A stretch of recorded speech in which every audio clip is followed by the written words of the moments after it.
Dans les commentaires de mes précédentes vidéos, j'ai plusieurs personnes qui m'ont fait remarquer qu'ils étaient Team Full SP500. Et ils ont peut-être raison, qui suis-je pour dire le contraire, mais ils avancent généralement comme argument que les pays émergents, l'Europe, etc., ça ne performe pas dans les années précédentes. Cependant, ce sont les mêmes personnes qui nous mettent les gros adages financiers dans la face en nous disant que les performances passées ne garantissent pas les performances futures, timing the market, time égale the market, je sais plus quoi. Et malheureusement, la situation économique actuelle leur donne raison puisque finalement le SP500, lui, il cartonne beaucoup plus que tous les autres. Mais est-ce que le plus important en finance et le plus intéressant quand on est un petit peu un investisseur actif, c'est pas d'acheter des choses au plus bas pour les revendre plus cher ensuite? Dans le sens où les opportunités sont sur les trucs dont on ne parle pas. D'accord? Si tu avais acheté les actions Amazon à l'époque où on n'en parlait pas, si tu avais acheté des actions Tesla au tout début, au moment où personne n'en parlait, où personne n'y croyait, est-ce que ça n'aurait pas été le plus intéressant?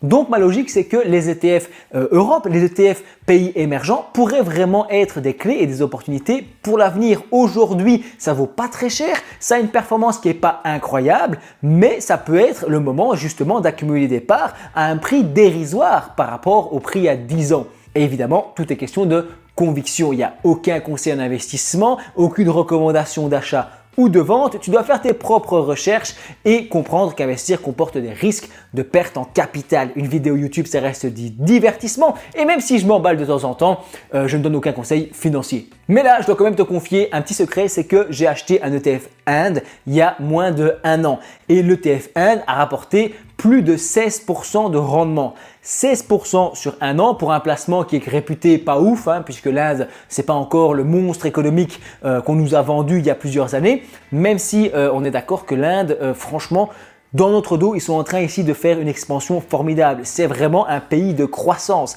L'Inde, ça va devenir un truc de fou. Moi, j'en suis persuadé, encore une fois, aucun conseil, j'insiste. Je te mets tout ça en description, les vrais disclaimers bien complets.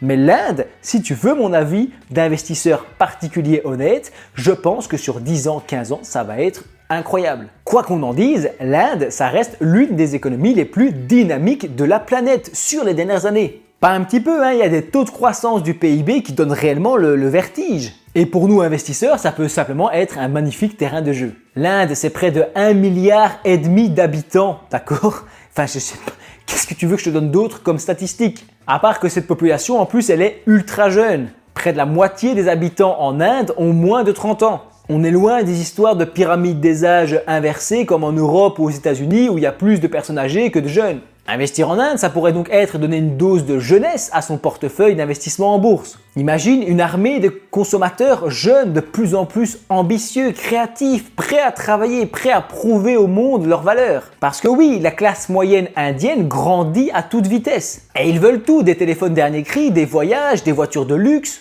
Tout ça va booster la demande à long terme. Et je ne t'ai pas encore parlé du gouvernement indien qui lui, contrairement à des pays comme la Chine par exemple, est pro-capitalisme. Le gouvernement indien est pro-investissement et pousse les jeunes et pousse les entrepreneurs indiens à avancer. Et ils font pas les choses à moitié. Le gouvernement indien a mis en place toute une série de réformes pour accueillir le mieux possible les investisseurs étrangers. En gros, il nous déroule le tapis rouge pour les Européens, les Américains, etc. comme toi et moi. Tout est fait pour que l'économie indienne continue à croître. Savais-tu d'ailleurs que l'Inde est le leader mondial dans les technologies de l'information? Mais oui, les grandes entreprises de la tech dans le monde entier ont des liens étroits avec les Indiens. L'Inde, c'est comment dire un peu le back-office de la plupart des grosses sociétés de tech. L'IA, l'e-commerce et même l'éducation en ligne sont profitables pour le peuple indien. Avant de passer aux ETF que je vais te présenter dans cette vidéo, puisqu'on va directement aller en bourse pour voir tout ça, j'ai un dernier argument, c'est la diversification géographique. Personnellement, j'ai un ETF Inde depuis 1 an et pendant les problèmes, les tensions en Israël, en Ukraine, etc., je ne rentre pas dans un débat politique, mais pendant toutes ces tensions, j'avais tout mon portefeuille qui était dans le rouge, sauf l'ETF Inde de son côté, qui n'avait rien à faire de tout ça et qui lui continuait d'avancer. Donc la diversification géographique, ça a du sens. Mais maintenant, quels ETF nous permettent d'investir en Inde? Parce que je te le cache pas, je ne suis pas expert des entreprises indiennes pour faire du stock picking et choisir comme ça 4-5 entreprises indiennes qui pourraient être les leaders de demain. Non. Perso, je préfère investir dans un ETF, me dire voilà, je vais mettre un billet sur l'Inde, je pense vraiment, je suis assez convaincu en termes de conviction. Encore une fois, tout est question de pondération, hein. Tu ne vas pas mettre tout ton argent sur l'Inde, je n'ai jamais dit ça, hein. Et de toute façon, je te dis rien du tout, tu fais ce que tu veux. Mais personnellement, je mets un petit billet sur l'Inde, je mets une petite partie de mon capital, 1 ou 2% de mémoire, il faudrait voir ça dans un autre épisode. Et je sais qu'il y a deux grands indices en Inde. Il y a le MSCI India et puis il y a le FTSE India. Le MSCI India, c'est les plus grosses capitalisations indiennes, ça veut dire les entreprises les plus importantes là-bas qui vont représenter à peu près 85% du marché. De son côté, le FTSE India est plus large et va prendre plus d'entreprises dans l'indice. Il va ratisser beaucoup plus large en Inde. On en reparlera quand on sera en bourse pour étudier tout ça. Ce que je dois te dire avant de se lancer sur les ETF, c'est qu'il y a une plus grande volatilité et un plus grand gain de performance possible. D'ailleurs, l'Inde peut vraiment cartonner dans les années à venir, mais il faut voir comment est-ce qu'ils vont faire leur place dans l'économie mondiale. Donc le problème, c'est que l'Inde pourrait très bien sous-performer et rester un peu en retrait derrière les États-Unis et l'Europe par exemple. Donc ça, c'est le gros risque dans ce type d'investissement. Ça reste un peu, enfin c'est pas un ETF thématique, mais ça reste un petit peu compliqué. D'un autre côté, si le pari fonctionne et que l'Inde devient vraiment une superpuissance monstrueuse dans le monde, tu seras très content d'avoir investi tôt. Et ce que tu dois retenir en termes d'ETF, c'est que le MSCI India va être plus concentré sur les quelques grosses entreprises indiennes qui fonctionnent à mort, alors que le FTSE India est plus large et va aller chercher plus loin les entreprises indiennes, il va plus couvrir le territoire, il est plus diversifié. Enfin bref, on se retrouve sur mon écran et tu peux voir ici un ETF MSCI India, c'est celui que moi je possède. Si tu suis ma série de vidéos où je documente l'évolution de mon portefeuille en partant de 0 €, tu sais que j'ai acheté cet ETF là, le classique. J'aurais pu aller vers l'autre, mais on va en parler tout à l'heure. Dans celui-ci, sur un an en termes de performance, on a du 26%. 26% sur un an, ça n'a rien à envier aux autres économies mondiales. C'est un peu plus faible évidemment que le SP500 et ces trucs-là, mais on est sur un pari à long terme avec l'économie indienne. Donc c'est très très beau. Sur 5 ans par contre, on n'a que 32% d'évolution. Tu vois que tu n'as que 32% de performance alors que sur un ETF monde qui prend beaucoup plus les US ou un ETF pur SP500, tu aurais 3 fois ça, tu aurais 80 voire presque 100% de performance sur les autres ETF. Et ne parlons pas d'un Nasdaq, ça ferait frémir. Mais en termes de placement secondaire, l'Inde n'aurait pas été perdante, tu aurais gagné un petit peu d'argent. Le truc intéressant, c'est que moi j'ai eu la chance, parce que bon, je ne veux pas faire le malin, j'ai eu la chance d'investir il y a seulement un an et donc j'ai investi ici vers 6 et des, à 6, 6,5 et j'ai investi avant la grosse montée de l'Inde. Normalement ici, on a une période de stabilisation, de consolidation, ça peut être un spot intéressant. Encore une fois, moi, je donne aucun conseil, mais ici, on a un spot qui pourrait être un peu plus sympathique actuellement. Ce que j'aime bien aussi sur ce type de TF, c'est que quand je vois un SP500 qui explose, je me dis ok, on est déjà sur des entreprises qui étaient surévaluées et là, on va encore mettre un coup dessus. Je dis c'est pas possible, il y a un moment, les entreprises, elles sont trop surévaluées et donc ça me gêne d'acheter ça, j'ai un peu peur d'un retournement de marché, tu vois que ça diminue. Et donc, je me dis, j'ai pas envie de rien faire ce mois-ci, au lieu d'investir sur les indices qui sont très forts, très montés, je vais investir par exemple ici sur l'Inde, sur un pays qui a moins monté, qui est plus intéressant, tu vois. En multipliant les ETF, évidemment, on s'écarte de la gestion active, mais en multipliant les ETF, tu vois qu'ici, on avait un pic et qu'on a diminué. Le SP500, c'est extrêmement l'inverse, tout simple. Au lieu, lui, de faire un pic et de diminuer, le SP500, il est en flèche, il monte. Donc, est-ce que c'est pas plus intéressant d'acheter de l'Inde plus bas? Cet ETF, il a une note de 4 étoiles sur 5 pour Morningstar, qui est un organisme qui va noter les placements financiers. Donc, c'est correct, n'est-ce pas? C'est pas au niveau d'un SP500 ou d'un MSCI World.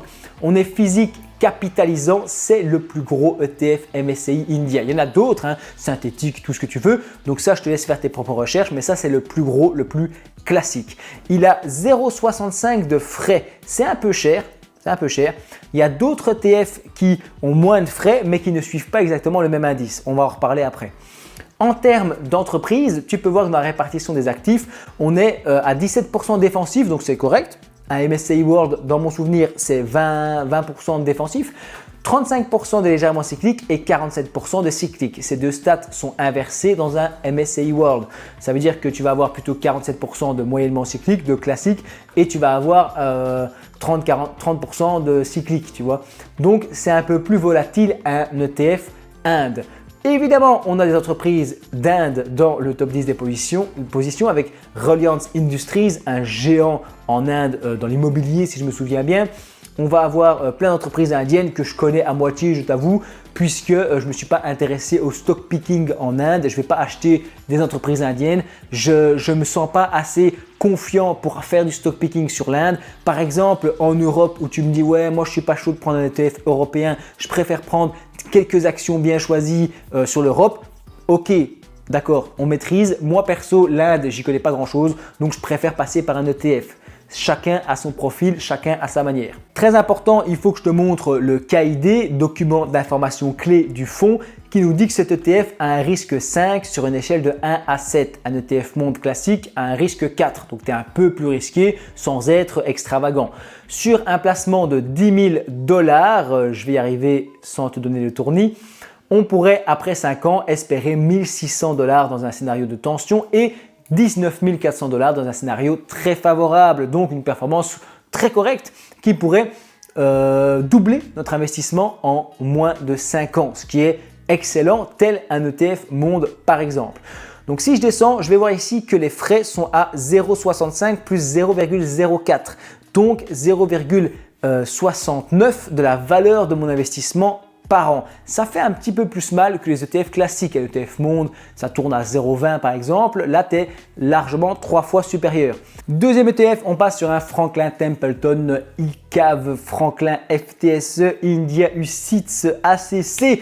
ACC signifie qu'il est accumulatif, d'accord, il réinvestit les dividendes. Franklin Templeton, c'est un émetteur qui est plutôt solide, d'accord, j'ai des ETF chez eux, je ne m'en plains pas, c'est pas au niveau de Vanguard ou de BlackRock, évidemment, mais ça reste relativement fiable. De toute façon, les émetteurs, normalement, il y a moins à s'en faire. Sur un an, on a une performance qui est très semblable en fait à celle du MSCI India classique, 26%. L'autre, c'était 26% aussi, je pense, hein, à peu de choses près. Donc, on a une belle croissance sur l'année en cours. Il y a beaucoup de gens qui se sont tournés vers l'Inde. Il y a eu des problèmes aussi avec la Chine hein, qui font que les capitaux, au lieu d'aller en Chine, sont partis vers l'Inde dans les pays émergents puisque la Chine avait fait 2-3 dingueries avec Alibaba et avait plombé ses propres entreprises au début de l'année 2024 et fin d'année 2023. Donc, je comprends que beaucoup d'investisseurs se soient tournés vers l'Inde qui a été un pays beaucoup plus accueillant, je l'ai dit, pour les investisseurs. Donc, c'est peut-être possiblement une raison qui fait que l'Inde a cartonné cette année. Sur 5 ans, j'ai 90% d'évolution, donc c'est un peu plus intéressant que le MSCI India, sauf que cet ETF est plus ancien. Il est capitalisant physique, donc il achète vraiment les actions. Note de 4 étoiles, c'est pareil. Et 0,19 de frais. C'est là que ça devient intéressant puisque tu pourrais avoir beaucoup moins de frais, 3 fois moins de frais que sur le MSCI India classique. MSCI India, c'est l'ETF le plus basique, le plus classique. Au niveau de la répartition d'actifs, ça ne change pas grand-chose. Et dans les entreprises, on retrouve Reliance en deuxième position, qui était avant en première, et des entreprises relativement semblables. Ce qui va m'intéresser personnellement, c'est le KID. Est-ce que cet ETF est plus risqué ? Apparemment, non. Il a un risque 4 sur une échelle de 1 à 7, donc il le compare carrément à un ETF monde. Je ne suis pas d'accord. Hein. Pour moi, un ETF Inde, ça devrait être noté 5 sur 7. Après, qui suis-je pour noter les ETF? Mais moi, je le mets dans une catégorie plus dangereuse. Si tu descends, tu vas voir qu'ici, on te promet 1 000 $ en cas de scénario catastrophique et donc jusqu'à 19 000 $ avec 10 000 $ investis sur 5 ans en cas de scénario extrêmement favorable. Le truc, tu vois, c'est qu'ils notent ça 4 sur 5 alors que tu peux te retrouver avec 10% de ton capital après 5 ans. Je ne comprends pas toujours comment ils évaluent tout ça. Si tu descends, tu as 0,20 de frais et aucun frais supplémentaire, hein, 0,19 et 0,01. Donc 0,20 de frais, c'est quand même vachement intéressant pour investir sur l'Inde et obtenir apparemment une performance semblable au MSCI India de base. Enfin bref, j'espère que tu y vois plus clair concernant les placements en Inde. Personnellement, je pense pencher du côté FTSE Inde, sachant que j'avais déjà acheté le MSCI Inde, je vais le garder je pense, mais au lieu de le recharger, je pense peut-être partir sur le deuxième. Dis-moi ce que tu en penses en commentaire, n'hésite pas aussi à liker, partager la vidéo, ça me soutient beaucoup et la chaîne également. De manière plus large, si tu veux, j'ai fait une autre vidéo sur les pays émergents, je t'invite à la visionner et je te dis surtout merci d'avoir regardé ma vidéo jusqu'au bout.